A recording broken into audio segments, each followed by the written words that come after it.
Hello students. तो जैसा कि आप सभी लोगों का एसएससी सीजीएल का एग्ज़ाम चल रहा है, तो जो सेकेंड शिफ्ट का एग्ज़ाम था 27 जुलाई का, वो हो चुका है यहाँ पर समाप्त। 27 जुलाई का जो सेकेंड शिफ्ट में जितना भी क्वेश्चंस मिल पाया मैं जीके जीएस का, उन सारे क्वेश्चंस को यहाँ पर हम डिस्कस करने वाले हैं। बस आप लोगों को वीडियो के लास्ट तक बने रहना है। साथ ही साथ लाइक और शेयर ज़रूर कर देना। अगर शेयर नहीं कर सकते कहीं पर तो लाइक तो एटलीस्ट करना ही करना है। बाकी चैनल को सब्सक्राइब करके रखेंगे, क्योंकि यहाँ पर हर एग्ज़ाम से हर शिफ्ट का एनालिसिस यहाँ पर आपको मिलता रहता है। चलिए देखेंगे क्वेश्चन। पहला क्वेश्चन जैसा कि स्पोर्ट्स से यहाँ पर पूछा गया था कि जो फ्री किक होता है वो किस खेल से संबंधित होता है। तो अगर फ्री किक की बात करें कि किस खेल से संबंधित है, तो फुटबॉल जो है इसका राइट आंसर होता है। और इसके साथ साथ कुछ और भी वर्ड होते हैं, जैसे कि आपका फुटबॉल का पूछ लिया गया, क्रिकेट का भी पूछ लिया जाता है। तो जैसे कि हैट्रिक होता है, हैट्रिक के साथ एलबीडब्ल्यू होता है। तो ये सारे वर्ड भी बिल्कुल याद रखने जिनको नहीं याद है। और भी वर्ड जो क्रिकेट से रिलेटेड हैं सारे पढ़ लेंगे, क्योंकि क्वेश्चन क्या है कि सारे रिपीट हो रहे हैं जो रिलेटेड क्वेश्चन हैं। एडवांटेज क्लॉज होता है, ब्लाइंड साइड होता है, सेंटर फॉरवर्ड होता है, कॉर्नर किक होता है, डायरेक्ट फ्री किक होता है, गोल किक होता है। ये सारे जो वर्ड हैं फुटबॉल से संबंधित है, तो ये वर्ड भी याद रखने, पेनल्टी किक वगैरह, क्योंकि इनसे भी क्वेश्चन पूछा जा सकता है। बाकी हॉकी, क्रिकेट, फुटबॉल सभी से संबंधित वर्ड याद कर लेने, क्योंकि अब आगे आने वाली शिफ्टों में इससे रिलेटेड क्वेश्चन पूछा जाएगा, जैसा कि अभी तक पूछा जा रहा था। नेक्स्ट एक क्वेश्चन पूछा गया था कि मेंडलीव ने आवर्त सारणी की खोज कब की हुई थी। तो यहाँ पर अगर आवर्त सारणी की बात करें तो 1869 यानी कि 1869 इसका राइट आंसर हो जाएगा। जब मेंडलीव ने आवर्त सारणी की बात करी थी, तो आवर्त सारणी वही है जिसमें कि सभी तत्वों के बारे में दिया गया है, सबके परमाणु क्रमांक दिए गए, परमाणु भार दिए गए।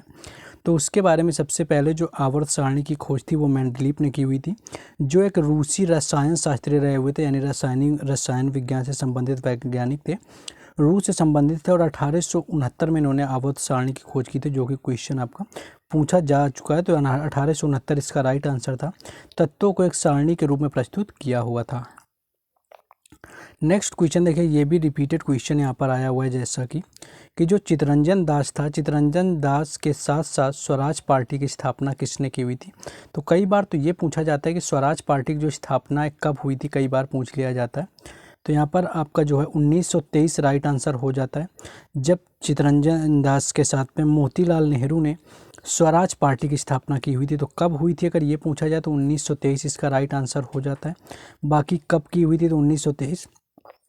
और कौन कौन थे कौन कौन थे इसको करने में, तो मोतीलाल नेहरू और चित्तरंजन दास जो थे, ये दोनों लोगों ने मिल करके स्वराज पार्टी की स्थापना की हुई थी 1923 के अंदर, जिन्हें कि देश बंधु चित्तरंजन दास के नाम से जाना जाता है। तो ये भी याद रखना है, कई बार ये पूछ लिया जाता है कि देश बंधु किसको कहा जाता है, तो वो चित्तरंजन दास को कहा जाता है, जिन्होंने 1923 में मोतीलाल नेहरू के साथ में की हुई थी आपकी इसकी स्थापना, यानी कि जो आपकी स्वराज पार्टी थी। नेक्स्ट क्वेश्चन देखेंगे, लेकिन उससे पहले अगर आप लोग इन क्वेश्चंस की पीडीएफ चाहते हैं तो आपको टेलीग्राम चैनल और व्हाट्सएप ग्रुप दोनों के लिंक जो हैं डिस्क्रिप्शन में दिए गए हैं, तो वहां से जाकर के जुड़ जाएंगे आप। तो वहां पर जो है आपको क्वेश्चन की पीडीएफ दे दी जाती है हमेशा, और चैनल को सब्सक्राइब ना किया हो तो भी कर लें। चलिए क्वेश्चन में वापस आएंगे।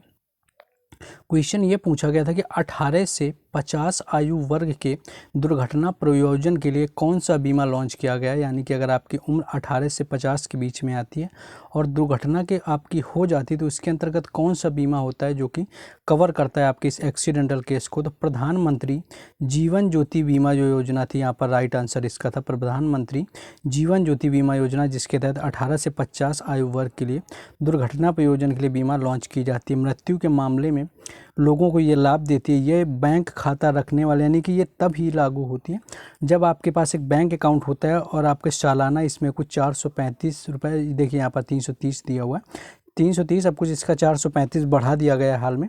तो ये पूरे सालाना होता है, कवरेज इतना देते हैं, तो आपको यहाँ पर एक्सीडेंटल केस में पैसा मिलता है। आयु इसकी कई बार तो आयु पूछ ली गई है कि किस आयु के बीच में जो प्रधानमंत्री जीवन ज्योति बीमा योजना होता है काम करता है। तो 18 से 50 वर्ष की आयु के लिए होता है और योजना में शामिल होते हैं, और इसकी प्रीमियम के भुगतान कवरेज के लिए 330 रुपये सालाना का प्रीमियम देना होता है। तो प्रधानमंत्री जो है जीवन ज्योति बीमा योजना इसका राइट आंसर था।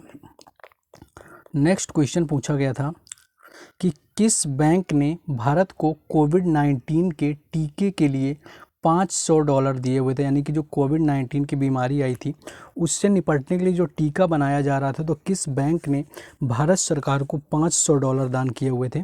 तो भारत सरकार, और यहाँ पर जो बैंक रही हुई थी एशियन इंफ्रास्ट्रक्चर इन्वेस्टमेंट बैंक, यानी कि AIIB, यानी कि इंडियन आपका इंफ्रास्ट्रक्चर इन्वेस्टमेंट जो बैंक थी, इसने भारत को कोविड-19 महामारी के लिए अपनी सार्वजनिक स्वास्थ्य तैयारियों को मजबूत करने के लिए मदद के लिए $500 मिलियन अमेरिकी डॉलर देने के लिए यहाँ पर भुगतान किया हुआ था। तो इसने $500 मिलियन अमेरिकी डॉलर का भुगतान किया हुआ था कोविड-19 के लिए। तो ये क्वेश्चन आपसे पूछा गया था।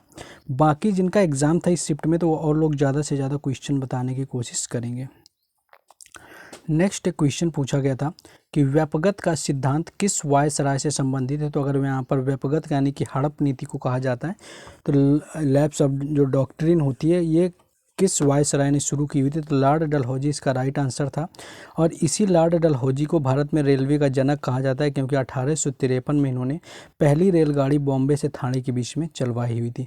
इन्होंने व्यपगत की सिद्धांत की नीति तैयार की गई थी, और इस नीति जो थी वो 1848 से लेकर के 1856 तक ये भारत के गवर्नर जनरल रहे हुए थे। अगर इनका टाइम पीरियड पूछा जाए तो 1848 से 1856 हो जाएगा। विलय नीति 1848 में लागू किया गया था, और इसके अंतर्गत जो कुछ प्रांत थे, एक बार ये पूछा गया था कि सबसे पहला कौन सा राज्य था, यानी कि कौन सा प्रांत था जिसको शामिल किया गया था व्यपगत की नीति के तहत।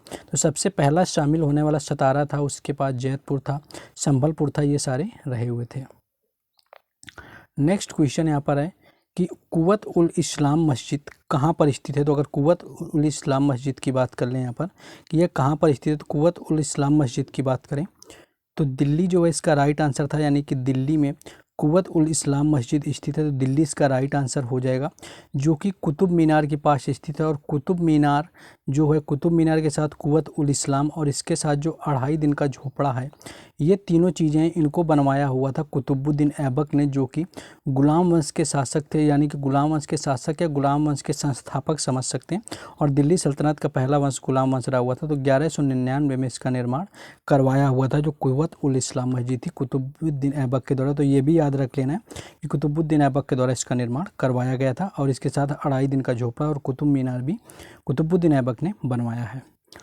नेक्स्ट था कि रसोई में एथेनोइक अम्ल को किस नाम से जाना जाता है? तो सबसे पहला चीज़ ऑप्शन में अगर सिरका दिया हुआ था तो वही राइट आंसर था। मान लो एसिटिक अम्ल दिया होगा तो भी आपका वही होगा, क्योंकि एसिटिक अम्ल जो होता है उसको ही सिरका कहा जाता है। इसका सूत्र की बात करें तो CH3COOH होता है, जिसे कि एथेनोइक अम्ल के नाम से जाना जाता है।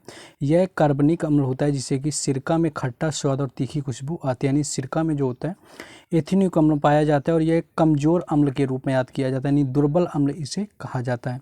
तो एथेनोइक अम्ल पूछा गया तो एसिटिक अम्ल आपका होता है। नेक्स्ट क्वेश्चन था कि जो सोनल मानसिंह हैं ये भरतनाट्यम के अलावा और कौन से नृत्य से संबंधित हैं?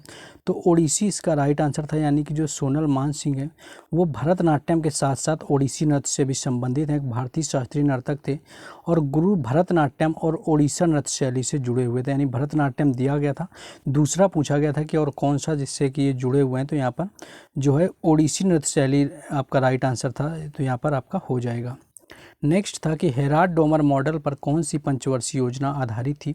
तो पहली पंचवर्षीय योजना थी जो कि हेराल्ड डोमर मॉडल पर आधारित थी, और 1951 से लेकर के 1956 तक पहली हेराल्ड डोमर मॉडल आधारित पहली पंचवर्षीय योजना चली हुई थी, जो कि 1951 में शुरू की गई थी, और जो कि मुख्य रूप से प्राथमिक क्षेत्र के विकास पर केंद्रित थी। और पहली पंचवर्षीय में कुछ संशोधन के बाद में हेराल्ड डोमर मॉडल पर यह आधारित रही हुई थी। नेक्स्ट पूछा गया था कि राजगीर पार्क कौन से राज्य में स्थित है? तो बिहार इसका राइट आंसर था, क्योंकि बिहार राजगीर जो होता है वो बिहार राज्य के अंतर ही आता है, और बिहार इसी नाम से राजगीर वन्यजीव अभयारण्य भी स्थित है बिहार में। तो बिहार इसका राइट आंसर होगा। बिहार में 12 वन्यजीव अभयारण्य और एक राष्ट्रीय उद्यान शामिल है। तो राजगीर पार्क पूछा गया था, तो बिहार जो है इसका बिल्कुल राइट आंसर था, जो कि ऑप्शन में गिवन था। नेक्स्ट आगे क्वेश्चन कि भारत में एल्यूमिनियम की पहली फैक्ट्री कौन सी है? तो पहली फैक्ट्री यहाँ पर एल्यूमिनियम की पूछी गई थी। तो एल्यूमिनियम का जो पहला कारखाना है वो 1937 के अंदर खोला गया था, जो कि पश्चिम बंगाल के आसनसोल नामक जगह पर खोला गया था। तो आसनसोल में बना हुआ था, आसनसोल आपको दिया होगा, आसनसोल में खोला गया था पश्चिम बंगाल के, जो कि 1937 में बनाया गया था। जबकि हिंडाल्को की स्थापना की बात करें तो 1958 में ये की गई थी आपके उत्तर प्रदेश के रेनकूट नामक जगह पर। तो यही थे ऑलमोस्ट क्वेश्चन जो आज सेकेंड शिफ्ट में पूछे गए थे 27 जुलाई को। तो जिन लोगों ने लाइक, शेयर और सब्सक्राइब ना किया हो चैनल को, तो उन लोगों को कर लेना है। बाकी क्वेश्चंस की पीडीएफ टेलीग्राम चैनल और व्हाट्सएप ग्रुप पर मिलेगा, जिसका लिंक डिस्क्रिप्शन में दिया गया है।